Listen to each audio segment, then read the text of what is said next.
The rain came sideways that night, slapping the plate glass windows of Franklin's diner like the city itself was trying to shake the building apart. Inside, the fluorescent lights buzzed their usual funeral hymn over a room that had no business being open past midnight. A cab driver nursing his third coffee in booth 2. A woman in scrubs scrolling her phone with the glassy stare of someone who just finished a 12-hour shift. An old man in a wool coat who came every Tuesday, ordered the same slice of lemon meringue pie, and never spoke to anyone. Helen Jackson was behind the counter, her dark hair swept into a tight bun at the crown of her head, a few loose coils escaping along her temples. She wore the diner's standard-issue white blouse with the thin red piping along the short sleeves and collar, a red apron cinched at her waist, the strings knotted with the brisk efficiency of a woman who had tied that same knot 1,000 times and would tie it 1,000 more. Her skin was smooth, dark brown, catching the overhead light in a way that made her look carved from something warmer than the room deserved. Her eyes were focused.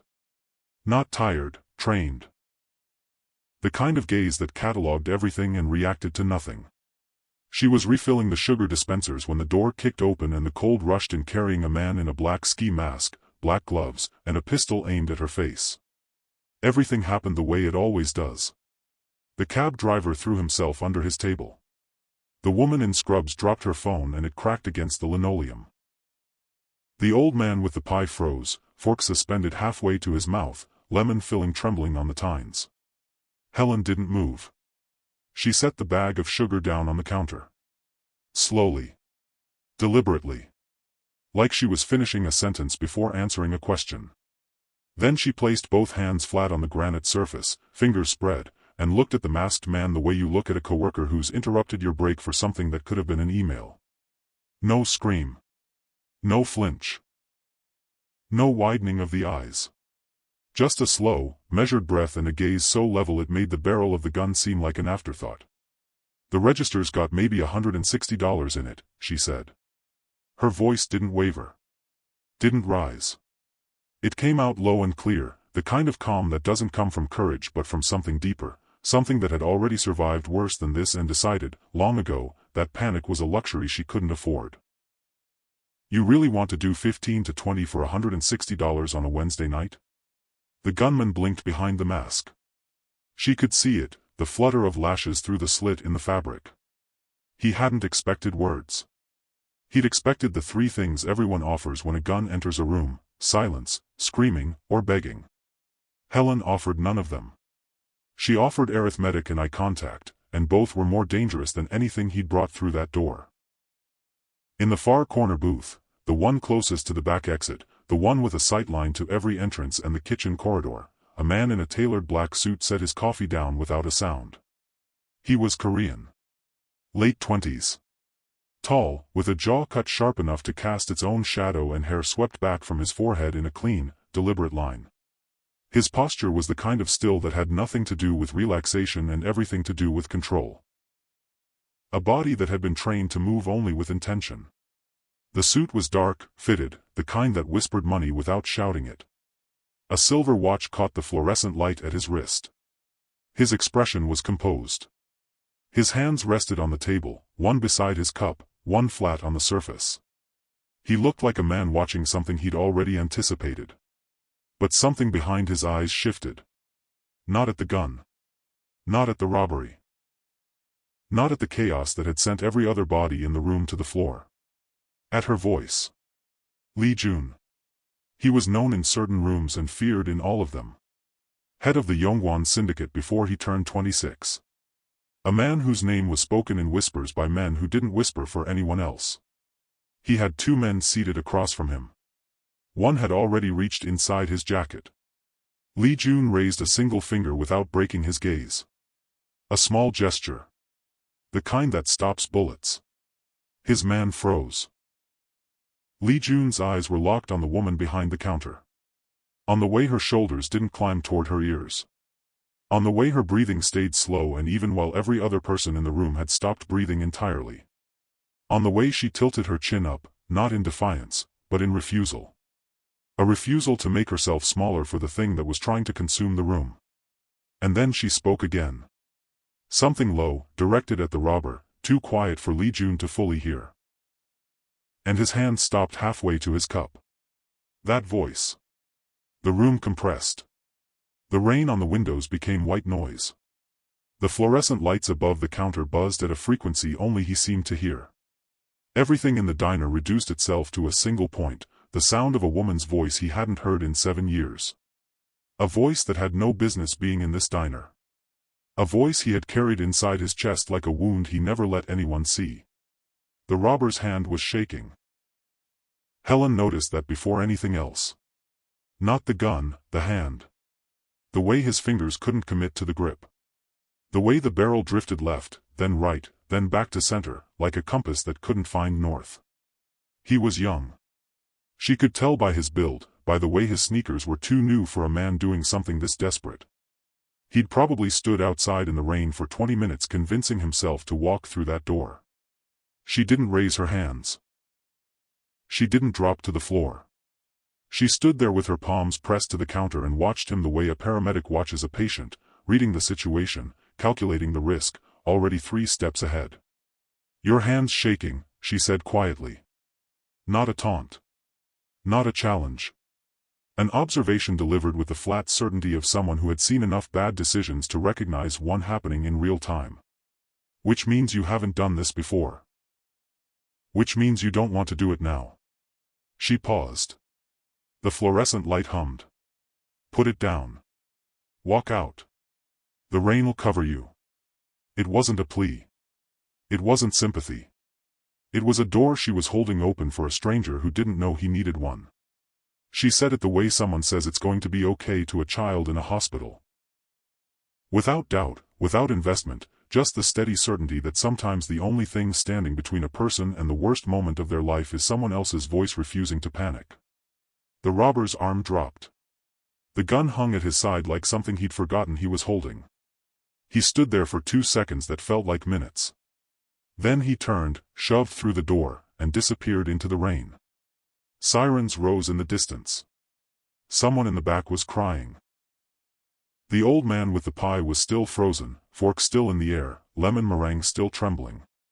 Helen pulled a rag from her apron and wiped down the counter where the cab driver's coffee had spilled.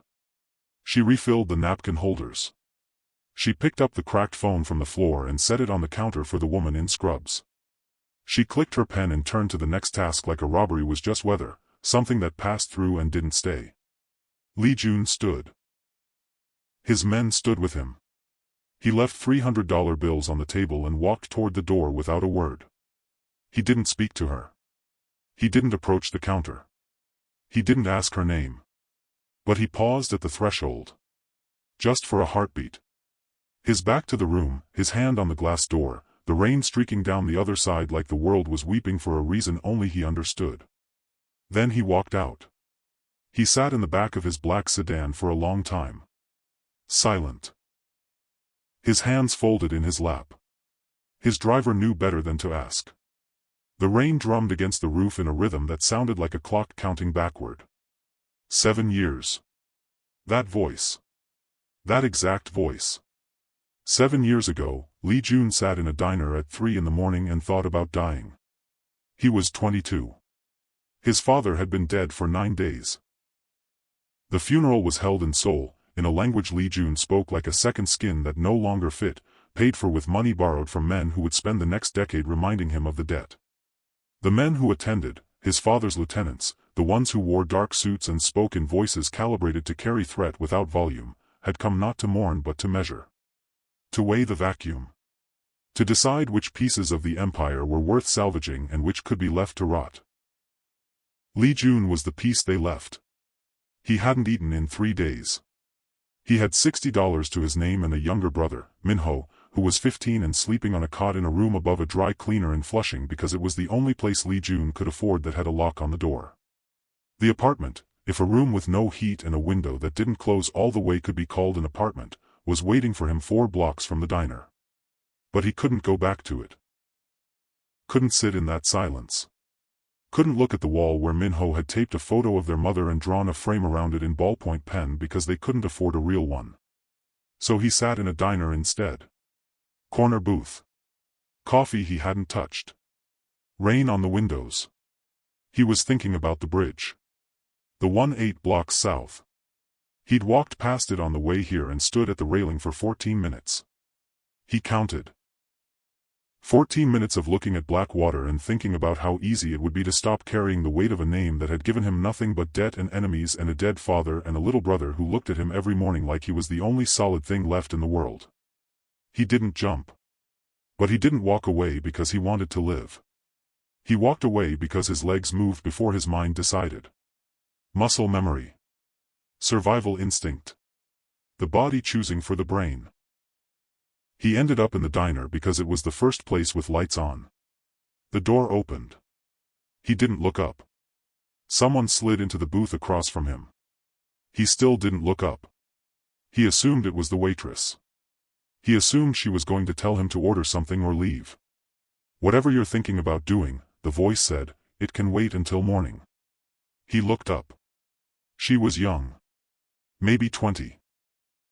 Black, with dark eyes that held a kind of tired wisdom that had no business being in a face that young. No makeup. Hair pulled back. A college sweatshirt 2 sizes too big and a backpack slung over one shoulder like she'd come straight from a library or a late shift or both. She'd walked in from the rain, he could see the drop still clinging to her sleeves, and she was looking at him the way no one had looked at him in weeks. Directly. Without agenda. Without calculation. Like he was just a person sitting in a diner, and that was enough reason to sit down. I don't know what you mean, he said. Yes, you do, she said.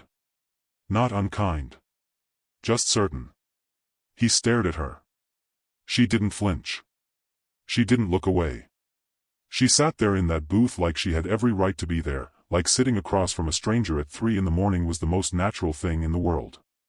She stayed for an hour. She didn't ask his name. She didn't ask what happened. She talked about small things, a paper she was writing on behavioral economics that she was convinced her professor wouldn't read past the first page. A song she'd heard on the walk over that she couldn't get out of her head. The fact that the diner's lemon meringue pie tasted like it had been baked during the Clinton administration and somehow that made it better, not worse. She bought him a refill with crumpled bills she pulled from her backpack like the money mattered and she was spending it anyway. She talked to him like he was a person sitting in a diner. Not a man sitting on the edge of something terrible. When she left, she zipped her backpack and looked at him one more time.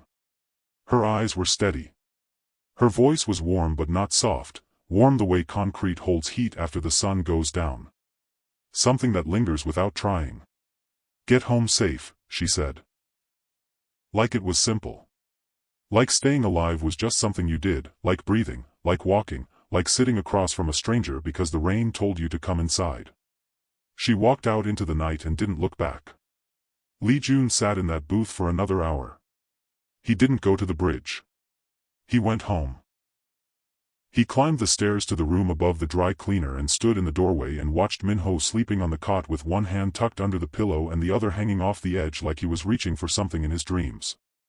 And Lee Jun decided, right there, standing in a doorway in Flushing with $60 and a dead father and a name that was more curse than inheritance, he decided to live. Every decision that followed. Every alliance forged in back rooms. Every ruthless calculation that built the empire he now controlled. Every cold, precise, merciless move that made his name the one men whispered when they wanted to name power, all of it began the morning after a stranger sat across from him in a diner and told him to wait until morning. He never got her name. He never saw her face again. But he heard her voice every single day for 7 years. Now, in the back of a black sedan parked outside a diner in the rain, Lee Jun picked up his phone. He called the one man in his organization who could find anyone. The waitress, he said. The one from tonight. I need everything. A pause on the other end. Everything, sir. Her name. Her address.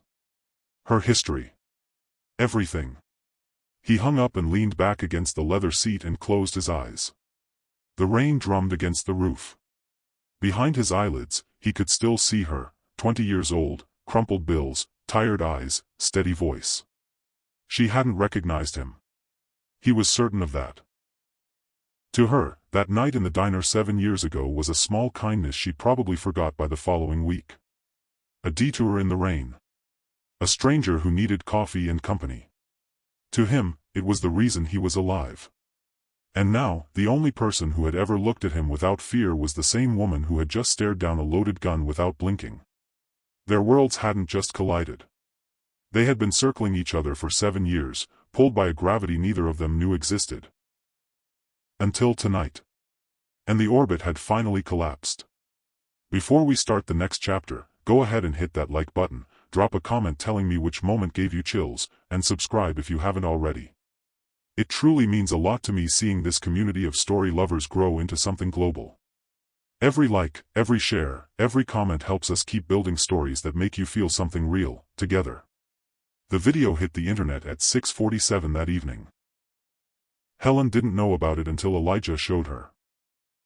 He was sitting on the couch with his laptop balanced on his knees when she came through the door, still smelling like coffee and grease. Her feet aching in the cheap sneakers she'd been meaning to replace for 3 months but couldn't because 3 months ago the water heater broke and the landlord said it wasn't his problem, and $40 an hour for a plumber meant Helen's sneaker fund became the hot water fund became the reason she walked home with a dull throb climbing from her heels to her lower back every single night. Elijah turned the screen toward her without saying anything. His face had that expression he got when he didn't know whether to be proud or terrified.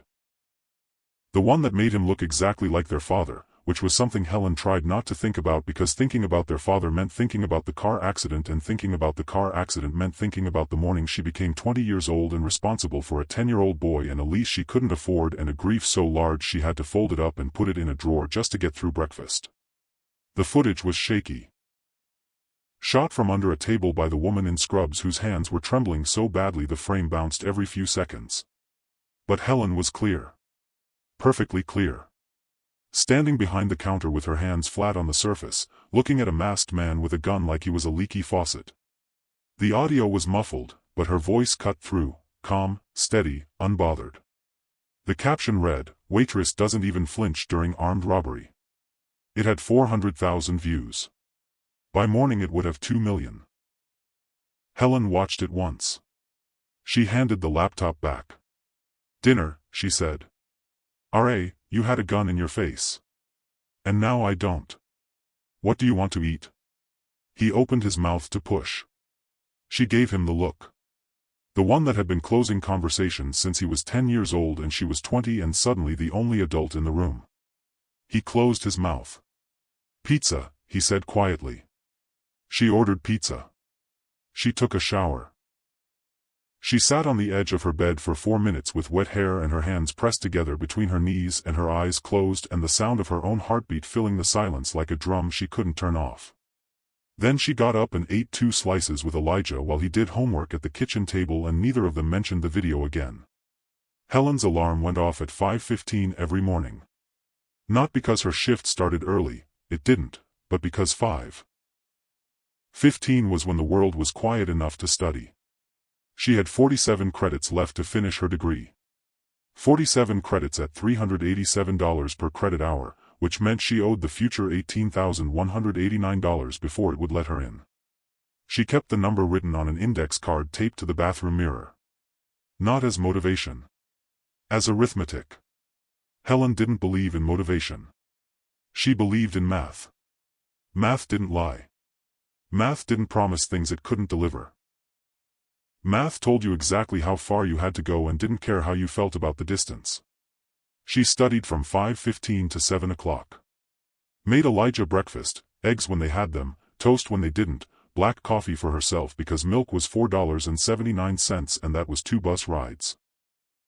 She walked Elijah's lunch to the counter, checked that his shoes were tied because he was 17 and still forgot, and watched him leave for school with the specific ache of a woman who had been both sister and mother for so long she'd forgotten which one she was first. Then she cleaned.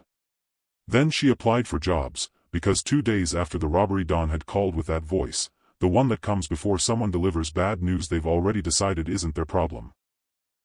And told her the diner couldn't afford the attention. She wasn't fired for the robbery. She was fired because the robbery made people look, and Franklin's diner couldn't survive being looked at. So Helen sat at the kitchen table with a laptop that took 4 minutes to boot and a resume that was mostly gaps and half-truths and applied to 9 places before noon. Waitressing, hostessing, barista, cashier, anything that paid weekly and didn't ask too many questions. She ate lunch standing at the counter. Leftover pizza, cold, 2 bites between applications. She didn't cry. She didn't call anyone. There was no one to call. This was Helen's life, and it had been her life for 7 years. Not surviving, that implies something dramatic, something cinematic, someone clinging to the edge of a cliff. Helen wasn't clinging. She was walking. 1 foot in front of the other, day after day, across a landscape so flat and featureless that the only way to measure progress was by how tired her legs were at the end of it. She wasn't building a life. She was maintaining one. Keeping the engine running with duct tape and discipline and the quiet, relentless refusal to stop moving that she had learned from a childhood where stopping meant drowning. Her mother used to scream when things went wrong. Her father used to disappear. Helen learned, somewhere between the screaming and the disappearing, that the only safe response to chaos was stillness. Don't move. Don't react. Don't give the moment anything it can use against you. Become the calmest thing in the room and eventually the room will calm down around you. It was a survival strategy. It had kept her alive. It had also kept her alone, but Helen didn't think about that because thinking about loneliness was a luxury, and luxuries cost money she didn't have. The rent notice came on Saturday. Yellow envelope, slid under the door. She didn't need to open it. Elijah's shoes had a hole in the left sole that he'd been stuffing with newspaper and thought she hadn't noticed. The fridge had mustard, half a loaf of bread, and a bottle of water. She had $34 in her account and 9 applications out and not a single callback. She sat at the table on Saturday night after Elijah went to sleep. The apartment was dark. The yellow envelope was on the counter. And 3 blocks away, in a high-rise she would never see the inside of, a man in a tailored suit was reading a file with her name on it. The file arrived on Lee Jun's desk at 11 p.m. on a Thursday. Thin. Efficient. His man, Park, was thorough, not because he cared about thoroughness, but because he cared about keeping Lee Jun from asking twice. Helen Jackson. 27. No criminal record. No debt, correction, no debt she'd defaulted on, which was a different thing entirely. Partial degree in economics from City College, withdrawn 3 years ago for financial reasons. 1 dependent, Elijah Jackson, brother, 17. Parents deceased, father, car accident, mother, 6 months later, cause listed as cardiac arrest but anyone reading between the lines could see the grief written in the gap. Employment history, a list of diners, cafes, restaurants, and 1 brief stint at a hotel front desk that ended when the hotel closed. She'd been working since she was 19. 7 jobs in 7 years, none lasting more than 14 months, not because she was unreliable but because the places she worked were the kind of establishments that operated on margins so thin a health inspection could close them and a viral video could finish them off. Lee Jun read the file twice. Then he closed it and sat in his office on the 42nd floor and looked out at the city and thought about a diner at 3 in the morning and a girl in a college sweatshirt who sat across from him like saving a stranger was something you did between homework and sleep. He thought about Min-ho. His brother. 15 then. 22 now. Except Min-ho never made it to 22. He made it to 19. 3 years after that night in the diner, 3 years after Lee Jun decided to live and began building the architecture of power that would make him untouchable, Min-ho was caught in crossfire outside a restaurant in Koreatown. Wrong place, wrong time, wrong last name. The bullet wasn't meant for him. It didn't matter. Bullets don't check identification. Lee Jun buried his brother on a Tuesday. He didn't cry at the funeral. He hadn't cried since. Crying required access to a part of himself he had sealed shut with the same precision he used to seal business deals, completely, permanently, with no clause for renegotiation. But he remembered the last place Min-ho had been happy. A small cafe in Flushing, 2 weeks before the shooting. Min-ho had dragged him there on a Saturday morning, insisting the coffee was better than anything in Midtown, which it wasn't, but Lee Jun went because Min-ho asked and because saying yes to his brother was the only softness he allowed himself. The waitress that morning had been kind to Min-ho. Not performatively kind, not the kind of kindness that came with a smile designed for tips, but the real thing. She'd noticed Min-ho sketching on a napkin and asked what he was drawing and listened to his answer like it mattered. She'd refilled his coffee without being asked and brought him an extra pastry and said it was on the house with a voice that made it clear it was coming out of her own pocket. Lee Jun had watched from across the table and said nothing. But he'd noticed. He always noticed. He didn't realize until years later, until a file landed on his desk with a photograph attached, that the waitress in the cafe and the girl in the diner at 3 in the morning were the same person. Helen Jackson had crossed his life twice before he ever learned her name. Once, she'd saved him. Once, she'd been the last kind voice his brother heard in a world that was about to take him.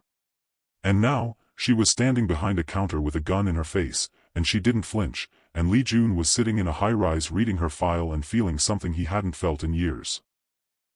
Not attraction. Not obligation. Recognition. The recognition of someone whose stillness matched his own, not because they were unafraid, but because they had both learned the same lesson from different classrooms, that panic is a luxury, and survival belongs to the people who refuse to pay for it. The knock came on a Thursday afternoon. Helen opened the door and knew immediately. The suit was the first thing she saw, dark, tailored, the kind that costs more than 3 months of her rent. Then the shoes. Clean, polished, wrong for this hallway. Then the car parked on the street below, visible through the stairwell window, black, long, with a driver sitting behind tinted glass like this was a scene from someone else's life. The man wearing the suit was the man from the corner booth. She didn't recognize his name, but she recognized his stillness. The way he stood in the hallway like a man who had never been rushed by anything in his life. "Helen Jackson," he said. "Not interested," she said. He blinked. "Just once. I haven't said anything yet. You don't need to. I can see the suit. I can see the car. Whatever you're selling, whatever you're offering, whatever you think you know about me from a video on the internet, I don't want it." She started to close the door. He didn't put his hand out to stop it. He didn't step forward. He just spoke. "I own a restaurant in Midtown. Legitimate. Clean. I need someone with experience. The pay is 3 times what the diner offered, and the hours are better." Helen paused with the door 6 inches from closed. She could see him through the gap. One eye, half a jaw, the knot of a tie that probably cost more than her refrigerator. "Why me?" "Because I saw how you handled that diner. And I need someone who doesn't panic." "In a restaurant?" "In my restaurant. Yes." She almost laughed. Almost. The kind of laugh that lives in the back of your throat when something is so absurd it circles all the way around to insulting. "I don't know you," she said. "I don't know what you actually want. And I don't take favors from men I don't know, because every favor I've ever accepted came with a price I didn't agree to." She said it without heat, without anger, just the flat, clear tone of a woman who had learned the hard way that kindness from powerful men was rarely kind. He reached into his jacket and pulled out a business card. Plain, white, a name and a number. He held it through the gap. She didn't take it.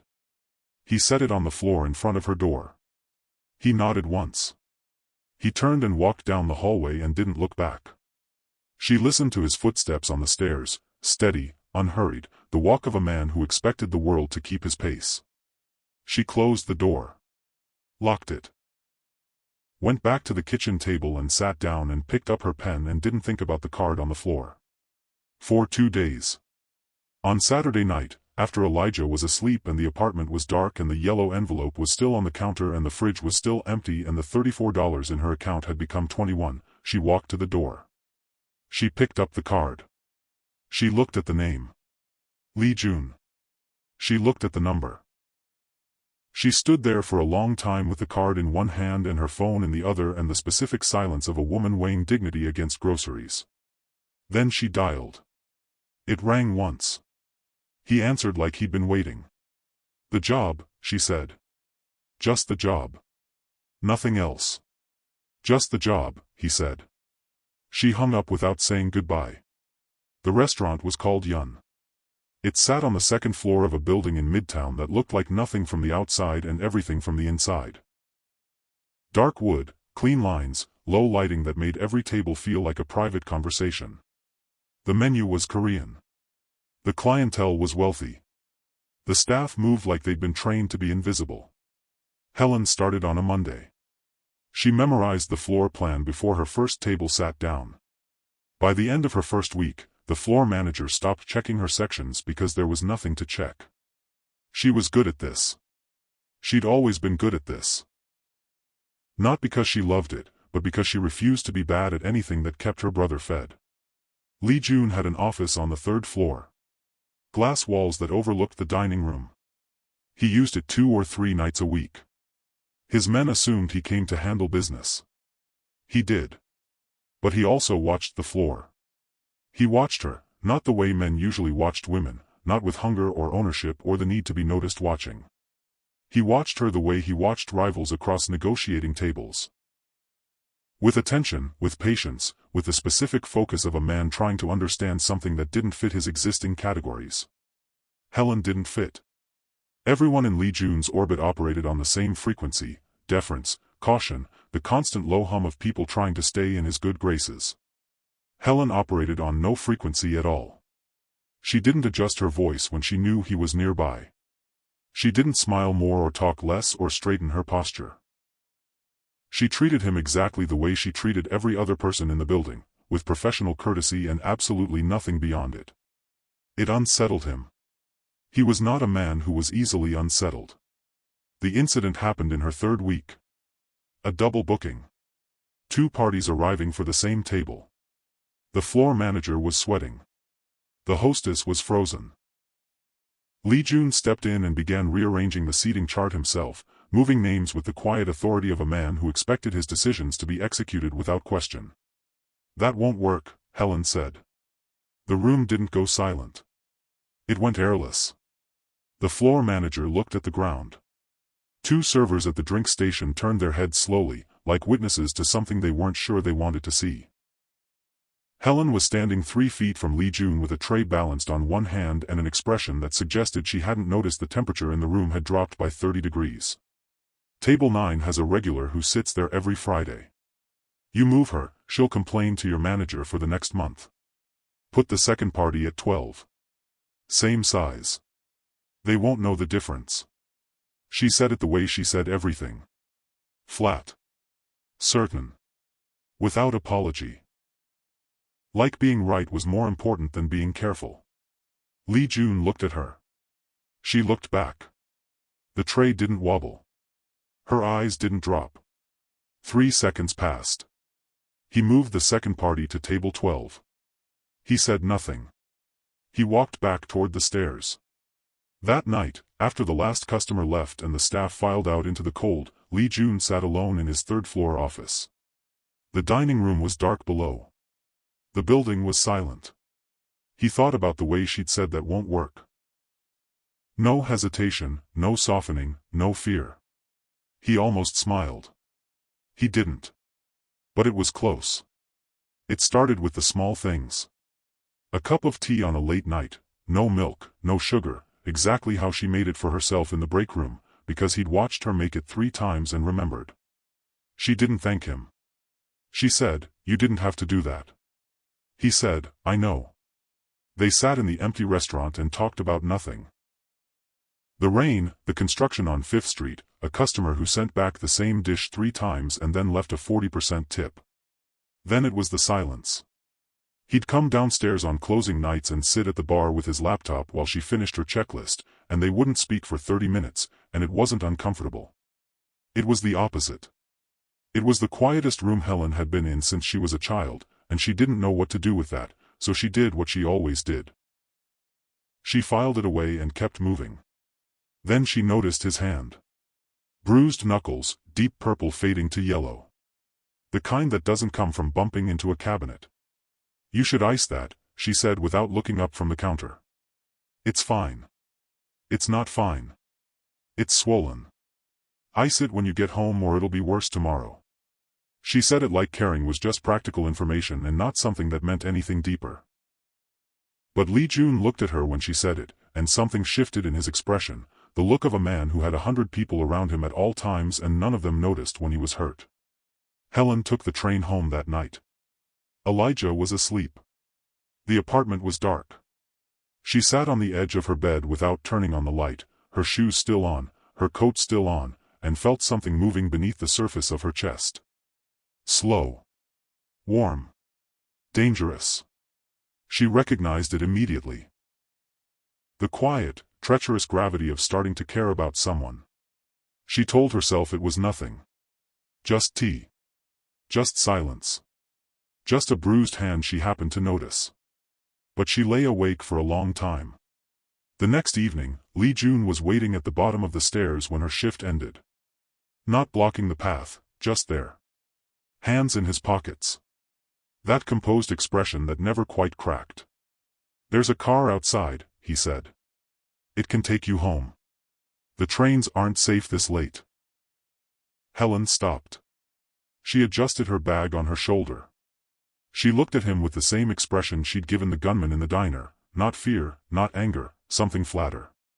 Something that said she'd already measured the distance between kindness and control and found them standing closer together than most people realized. "I've been taking the train home at midnight for 3 years," she said. "I don't need a car. I don't need a ride. And I don't need you deciding what's safe for me." It's not about deciding. It is. It's always about deciding. A man offers you a car, then he offers you a coat, then he offers you a place to stay, then he offers you a life, and somewhere between the car and the life you realize you can't remember the last time you made a choice he didn't hand you. She said it without raising her voice. Without breaking eye contact.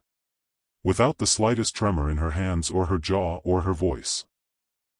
She said it like a woman reading the terms of a contract she'd signed before and refused to sign again. Lee Jun was quiet for a long time. The stairwell hummed. A pipe clanked somewhere in the walls. "You're right," he said. Simply. Without defense. Helen blinked. She hadn't expected that. She'd expected the pushback, the justification, the gentle insistence that she was overreacting. The choreography she'd learned from years of watching powerful men respond to boundaries by pretending they didn't exist. "I overstepped," he said. "It won't happen again." He stepped aside. She walked past him and out the door and into the cold and caught the train the way she always did, alone, awake, watching the city blur past the window with her bag in her lap and her walls intact and the faintest crack running through one of them that she pretended she couldn't see. Lee Jun stood in the stairwell after she left. He didn't move for a long time. Then he went back upstairs, sat at his desk, and looked at the empty dining room below, the chair where she sat, the counter she wiped, the space she moved through like a woman who had learned to carry her own weight and resented anyone who tried to carry it for her. He understood. Not because he was wise, but because he recognized the architecture. Helen had built walls the same way he'd built an empire. Out of necessity, out of pain, with the absolute certainty that the thing on the other side of the wall was worse than the loneliness of standing behind it. The difference was that his walls kept people out to protect his power. Hers kept people out to protect herself. And he knew, sitting in that empty office with the lights off and the city glowing 42 stories below, that if he wanted to be anywhere near Helen Jackson, he would have to do something he had never done in the entire architecture of his life. He would have to wait. Not the strategic patience of a man positioning pieces on a board. Not the calculated restraint of someone playing a long game. Real waiting. The kind that doesn't know if anything is coming. The kind that stands at the door and doesn't knock and doesn't leave and lets the other person decide if the door opens at all. So he waited. And 3 floors below, walking home in the cold, Helen felt the crack in her wall widen by a fraction she couldn't measure, and she walked faster, as if speed could outrun the thing that was already inside. Before we move on to the next chapter, go ahead and like this story, leave a comment telling me which line hit you the hardest, and subscribe so you don't miss what comes next. It truly means a lot to me seeing this community of readers and story lovers grow into something that spans the whole world. Every like, every share, every comment helps us keep telling stories that remind people they're not alone in what they feel, together. The call came at 2:00 in the morning on a Tuesday, and Lee Jun knew before he answered that something had shifted beneath the floor of his empire. Park's voice was careful. Measured. The voice of a man delivering information he wished he didn't have. "The robbery at Franklin's diner," Park said. "It wasn't random. Lee Jun was standing at the window of his office, 42 stories above a city that belonged to him in ways most people would never understand. He didn't speak. He didn't need to. Park knew the silence meant continue. The kid with the gun, his name is Daewon.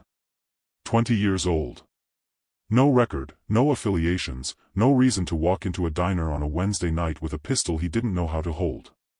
But someone paid him $3,000, wired to a prepaid account 6 hours before the robbery. The wire came from a shell company registered to an address in Queens. A pause. The address is one of ours. Lee Jun's reflection stared back at him from the glass. A man in a white shirt with the sleeves rolled to his forearms and an expression that hadn't changed since Park started talking. But behind the reflection, behind the composure, something was moving.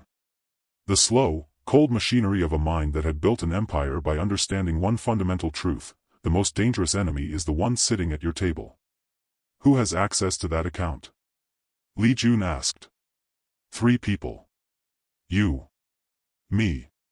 And Kwon. Kwon. His lieutenant. His strategist. The man who had stood at his right side for 4 years and handled the organization's finances with the quiet efficiency of someone who understood that loyalty, in their world, was not a feeling but a ledger, and the numbers had to balance. Lee Jun closed his eyes. He thought about Kwon sitting across from him at 100 meetings, 1,000 dinners, his face always composed, his advice always sound, his presence always exactly where it was supposed to be. He thought about the robbery. About a kid with shaking hands and new sneakers who had been aimed at a diner like a weapon someone else loaded. He thought about Helen standing behind that counter with her hands flat on the surface and her voice steady and a gun 2 feet from her forehead. And he thought, someone pointed that gun at her to see what I would do. The robbery wasn't about money. It was a test. A provocation designed to measure Lee Jun's reaction. To see if the woman in the diner meant something to him, to see if there was a crack in the architecture of a man who was supposed to have no cracks at all. Someone inside his empire already knew about Helen. Someone had been watching long enough to understand that Lee Jun's visits to a diner on the west side weren't about the coffee. And that someone had orchestrated a robbery, had put a loaded weapon in a stranger's hand and aimed it at the one person Lee Jun couldn't watch get hurt. To test the foundations. Don't move on Kwon, Lee Jun said quietly. Not yet. I want to know who he's talking to. I want to know who's behind him. And I want it done without a single person in this organization knowing I'm looking. He hung up. He stood at the window for a long time. The city pulsed below him, indifferent, enormous, full of people who had no idea that the ground beneath their feet was controlled by men whose wars were fought in whispers. For the first time in years, Lee Jun felt something he hadn't felt since the night on the bridge, the sensation of standing at the edge of something he couldn't see the bottom of. But this time, it wasn't his own life hanging in the balance. It was hers. Helen noticed the car on a Thursday. A black sedan, parked across the street from Elijah's school. Tinted windows. Engine off. It was there when she dropped off his lunch. The lunch she still walked over every day because the cafeteria food cost $6.50 and a sandwich from home cost 80 cents, and Helen could do that math in her sleep. The car was still there when she walked back past the school 40 minutes later on her way to the train. She didn't stop. She didn't stare. She filed it the way she filed everything, silently, precisely, in the part of her brain that catalogued threats the way other people catalogued groceries. The next day, the car was back. Different spot. Same windows. Same silence. The day after that, she saw a man standing at the corner of her block when she left for work at 4 o'clock in the afternoon. He was pretending to look at his phone. He was bad at pretending. His eyes tracked her the way a camera tracks movement, mechanical, deliberate, without the softness of someone who was actually reading a screen. Helen walked to the train. She rode to Midtown. She worked her shift at Yun with the same precision she always did. Clearing tables, refilling glasses, moving through the dining room like a woman whose internal weather never changed regardless of what was happening outside. But beneath the surface, something was tightening. A wire being pulled taut across her chest that she recognized from years of living in rooms where the air changed before the danger arrived. She didn't tell Lee Jun. She didn't tell anyone.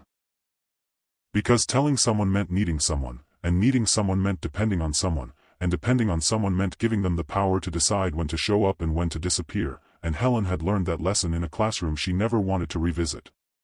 But on Friday, when she walked out of Yun at midnight, the man from the corner of her block was standing across the street. She stopped. She looked at him directly. Not with fear, Helen didn't do fear in public. But with the flat, calibrated gaze of a woman measuring whether she needed to run or fight or simply outlast. The man held her gaze for 3 seconds. Then he turned and walked away. Helen stood on the sidewalk with her bag on her shoulder and the cold biting through her jacket and the specific silence of a city that didn't care what happened to her echoing in the space between the buildings. She breathed. She walked to the train. She went home. She checked on Elijah. He was asleep. She locked the door. She pushed the kitchen table against it, quietly, so he wouldn't hear, and sat in the dark with her phone in her hand and her back against the wall and her eyes on the door until 4 o'clock in the morning. She didn't sleep. She went to work the next day anyway, because that's what Helen did. That's what she'd always done. They took her on a Sunday. She was walking home from the laundromat, 2 blocks from her apartment, carrying a bag of clean clothes that smelled like industrial detergent and the specific hope of a woman who believed that clean sheets could make a bad week feel survivable. The street was quiet. The sun was low. The shadows were long, and Helen was thinking about Elijah's college applications. The ones he didn't know she'd been researching at the library on her days off, printing out scholarship forms and hiding them in the kitchen drawer like secrets she was saving for a future she wasn't sure she could afford. The van pulled up beside her. 2 men. Fast, efficient, practiced. One grabbed her arms. The other covered her mouth.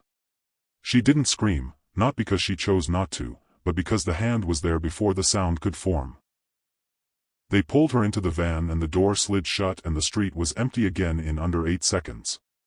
Helen's body did what it always did in crisis. It went still. Not frozen, still. The difference mattered. Frozen is what happens when the brain shuts down. Still is what happens when the brain speeds up and decides that the most dangerous thing you can do is move before you understand the situation. She was blindfolded. Her hands were zip-tied in front of her. She was sitting on the floor of a van that smelled like motor oil and cigarettes and the metallic residue of something she didn't want to identify. 2 men in the back with her. One driving. The radio was off. The engine hummed. She counted. 14 minutes of driving. 3 left turns, 2 right, 1 long straightaway that felt like a highway on-ramp. She listened to the road surface change, asphalt to concrete to the hollow echo of a parking structure. She felt the van descend. Underground. They moved her through a corridor. She could hear the echo of their footsteps, wide space, concrete walls, the acoustic signature of a warehouse or a basement. They sat her in a chair. Metal. Cold. They didn't remove the blindfold. She waited. Voices. 2 men speaking Korean. She caught fragments. Not because she spoke the language, but because she'd spent enough shifts at Yun to recognize the rhythms, the cadences, the specific tonal shift that happened when Korean men moved from casual conversation to business. These men were doing business. One voice was sharp, clipped, issuing instructions. The other was deferential, responding in short phrases. A third voice entered, different register, older, the kind of authority that doesn't need volume. The blindfold came off. Helen blinked. Fluorescent lights. A concrete room with no windows. A table. 3 men she didn't recognize. And behind them, sitting in a chair with his legs crossed and his phone in his hand like he was waiting for a car, not orchestrating a kidnapping, a man she did recognize. Kwon. She'd seen him at Yun. He came through the back entrance sometimes, spoke briefly with Lee Jun, and left. She'd never spoken to him. She'd never needed to. But she'd noticed him the way she noticed everything. The way his eyes moved, the way he positioned himself in a room, the way he smiled at the staff with a warmth that never quite reached the muscles around his eyes. "Miss Jackson," Kwon said. His English was precise, almost theatrical. "I apologize for the inconvenience." Helen looked at him. Her hands were bound. She was sitting in a concrete room underground with men she didn't know and a man she didn't trust, and she looked at him the way she'd looked at the gunman in the diner. Like he was weather. Something to be assessed, not feared. "What do you want?" she said. "I want Lee Jun's attention. You're the only thing in the world that gets it." She didn't respond to that. She filed it. She breathed. She listened. And over the next 2 hours, while Kwon made phone calls and his men played cards and the fluorescent lights buzzed their indifferent him, Helen did what she had always done in rooms full of men who underestimated her. She observed. She listened to Kwon's calls. She couldn't understand the Korean, but she could read the pauses, the shifts in tone, the moments when his voice tightened and the moments when it relaxed. She watched the men, which one checked the door most often, which one was armed, which one was nervous. She catalogued the room: one entrance, no windows, a ventilation grate in the ceiling that was too small to crawl through but large enough to carry sound. And on his 4th phone call, Kwon switched to English. Just for a moment. Just long enough to say a name and an address into the phone with the casual efficiency of a man who didn't think the woman sitting 6 feet away was paying attention. The name was Yoon. The address was a warehouse in Red Hook. Helen didn't know what it meant. But she remembered it. She pressed it into her memory the way she pressed everything. With the discipline of a woman who had learned that information is the only currency that doesn't depreciate. Lee Jun arrived like a storm that had decided to be quiet. No convoy. No army. Just Lee Jun and Park, walking through the door of the concrete room with the specific calm of men who had calculated every variable and decided that violence was an option but not yet a necessity. Kwon was standing behind the table. His men flanked him. Helen was in the chair, her hands still bound, her expression unchanged, the same flat composure she'd worn since they took the blindfold off, the same stillness that made everyone in the room uncomfortable because it refused to perform the fear they expected. "Lee Jun," Kwon said. Smiling. That same smile that didn't reach his eyes. "Thank you for coming." Lee Jun didn't look at Kwon. He looked at Helen. Just for a moment. Long enough to see that she was intact, that her breathing was even, that her eyes were clear and hard and reading the room with the precision of someone who had already solved an equation everyone else was still writing. Then he looked at Kwon, and the temperature dropped. "You have 30 seconds, Lee Jun said, to explain why I shouldn't dismantle everything you've built." Kwon's smile widened. He began talking. About power, about succession, about the organization's future and Lee Jun's sentimentality and the weakness of a man who let a waitress compromise his judgment. It was a speech he had clearly rehearsed, full of the strategic language of a man who believed that explaining his betrayal would somehow legitimize it. Helen wasn't listening to Kwon. She was watching Lee Jun's hands. She could see the tension in his fingers, the way his jaw was set, the micro-movements of a man whose body was preparing for violence while his mind held the leash. She could see what was about to happen, the calculation tipping, the restraint cracking, the moment when Lee Jun would stop being a strategist and start being the thing his enemies feared most. She spoke. "Yoon," she said. The room stopped. Every head turned toward her. Kwon's smile disappeared. "He called someone named Yoon," Helen said, looking directly at Lee Jun. Her voice was steady. Her hands were still bound. She spoke like a woman giving testimony, precise, unhurried, aware of the weight of every syllable. 4 calls. The 4th one was in English. He gave an address. A warehouse in Red Hook. He said the shipment moves Wednesday and the books need to be cleaned before the meeting. Kwon's face changed. The composure cracked. For the first time since she'd been in the room, Helen saw something real behind his expression, and it was fear. "She's lying," Kwon said quickly. "She doesn't know what she's." "I also know," Helen continued, not raising her voice, not breaking eye contact with Lee Jun, that the man by the door checked his phone 14 times in 2 hours and each time he looked at Kwon before he read the message. And that the man on the left is carrying his weapon on his right side but keeps reaching for his left, which means the holster is new and he's not comfortable with it. And that Kwon told someone on his second call that the package would be delivered by morning, and he wasn't talking about me. The silence that followed was the loudest sound in the room. Lee Jun looked at her. She looked back. And in that look was something that had nothing to do with rescue or gratitude or the power dynamics of a man saving a woman from a room full of enemies. It was the look of two people who had finally seen each other completely. Not through the glass of a diner window, not across the distance of a restaurant floor, but here, in a concrete room underground, where the only thing standing between chaos and control was a woman who had been bound to a chair and still managed to outthink everyone holding the keys. Lee Jun turned to Park. One word. Korean. Park moved. What happened next took 4 minutes. Helen didn't watch. She didn't need to. She heard the sounds. The sharp, efficient sounds of an organization correcting itself, and she kept her eyes on the wall and her breathing even and waited. When it was over, Lee Jun cut the zip ties himself. His hands were steady. His expression was the same mask it always was, composed, controlled, unreadable. But when his fingers brushed her wrists, they stayed a moment longer than they needed to. "Are you hurt?" he asked. "No. I'm sorry." "Don't be. I chose to work for you. I knew what proximity to power looked like.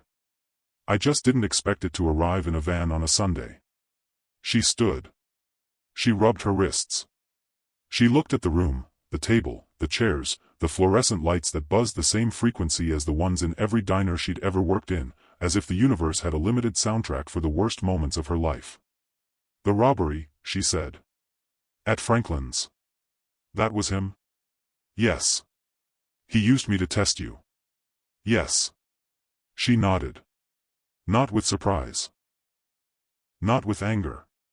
With the grim, practical acceptance of a woman who had always suspected the world was rigged and had just received confirmation. "Take me home," she said. He did. Lee Jun dismantled Kwon's network in 72 hours. Quietly. Precisely. Without the violence his instincts demanded, because every time the old machinery inside him started to move, the machinery that wanted to burn, to crush, to make an example so brutal it would echo through every back room in the city. He heard Helen's voice in that concrete room, calm and bound and more powerful than anyone holding a weapon, and he chose differently. He chose restraint. Not weakness. Restraint. The deliberate decision to hold power without detonating it. To remove a threat without becoming one. It was the hardest thing he'd ever done. Harder than building the empire. Harder than burying Minho.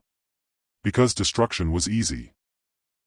It was the language he'd been raised in, the grammar of his father's world, the only vocabulary most men in his position ever learned. Restraint required a different language entirely. One he was still learning. One that a woman with steady hands and a calm voice had been speaking fluently her entire life. He restructured. He promoted men who questioned him. Not the ones who agreed fastest but the ones who pushed back with intelligence and honesty, the ones who reminded him of Helen standing 3 feet away saying that won't work with a tray balanced on one hand and zero fear in her eyes. He opened the books. He met with his lieutenants individually and told them, without theatrical speeches or threats, that the organization was changing. That loyalty would be earned differently now. That power without accountability was just violence with better clothes. Some of them understood. Some of them didn't. The ones who didn't were given the choice to leave, and most of them took it, because a man who offers you a door instead of a wall is more unsettling than a man who offers you a gun. Helen didn't come back to Yun for a week. When she did, she didn't come as a waitress. She came through the front door at 7 o'clock in the evening wearing her own clothes. Not the uniform, not the apron, not the armor of a woman performing a role. She wore a dark coat and her hair down for the first time Lee Jun had ever seen, and she walked into the restaurant like a woman who had decided to be there, not a woman who needed to be. She found him in the third-floor office. He was standing at the glass wall, looking down at the dining room. She knocked once. He turned. "I'm not coming back to work," she said. He nodded. He'd expected that. "But I'm not disappearing either." He hadn't expected that. She stepped into the office. She didn't sit down. She stood with her hands in her coat pockets and her shoulders straight and her eyes clear and tired and honest in a way that made the room feel smaller and larger at the same time. I spent my whole life keeping people at arm's length because closeness felt like a contract I didn't sign, she said. And you spent yours building walls so high that the only people who could reach you were the ones willing to climb, and most of them were climbing to take something. She paused. I'm not climbing. I'm not asking to be let in. I'm not here because you saved me or because I owe you or because some version of this story says the woman falls for the man who rescued her. Her jaw tightened. I rescued myself in that room. I gave you the information. I made the choice. I know, he said. Then know this too. If I'm in your life, in any capacity, it's because I chose it. Not because you offered it. Not because circumstances forced it. Because I looked at you and decided, with full knowledge of who you are and what your world costs, that you were worth the risk. She held his gaze. The city glowed behind him. The dining room hummed below. But I have conditions. Name them. Elijah stays out of it. Completely. No surveillance, no protection detail, no invisible safety net. He's 17. He deserves a normal life, or as close to one as I can give him. Done. I finish my degree. On my schedule. With my money. You don't pay for it. You don't arrange it. You don't fix it. Done. And you tell me the truth. Always. Even when it's ugly. Even when you think it'll scare me. Because the most dangerous thing a man ever did to me wasn't hit me, it was decide what I could handle. The room was quiet. The glass wall reflected both of them, two figures standing 6 feet apart in a room that overlooked an empire, neither of them moving toward the other, neither of them moving away. Done, Lee Jun said. Helen nodded. She took her hands out of her pockets. She didn't smile, Helen rarely smiled. But something in her expression shifted. A softening that wasn't weakness. An opening that wasn't surrender. The look of a woman setting down a weight she'd been carrying for 7 years, not because someone took it from her, but because she'd finally found a floor strong enough to hold it. Okay, she said. Okay, he said. They stood there for a long time. The dining room filled below them. The city moved outside. The rain started again. Because of course it did, because rain was the only witness that had been present for every version of their story, from a diner at 3 in the morning to a concrete room underground to this office, this moment, this beginning that felt less like a beginning and more like something that had been waiting 7 years to arrive. Helen turned toward the door. She paused. Lee Jun. Yes? The tea you make is terrible. The corner of his mouth moved. Not a full smile. Not yet. The same almost that had been building for weeks, the one that lived in the space between who he was and who he was becoming. I know, he said. She walked out. He listened to her footsteps on the stairs, steady, unhurried. The walk of a woman who had finally stopped running. Not toward something. Not away from it. Just walking. At her own pace. On her own terms. Into a life she had chosen with her eyes open and her walls down and the full, terrifying, extraordinary knowledge that love is not the absence of danger, it's the decision to stay anyway. And 42 stories above a city that had tried to make her small, Helen Jackson descended the stairs with her coat buttoned and her head high and the faintest crack of a smile she'd never let anyone see. She didn't look back. She didn't need to. He was already there. Before you go, hit that like button, share this with someone who needs to hear that strength isn't loud, it's the woman who stands still when the world is shaking. And subscribe so you're here when the next story drops.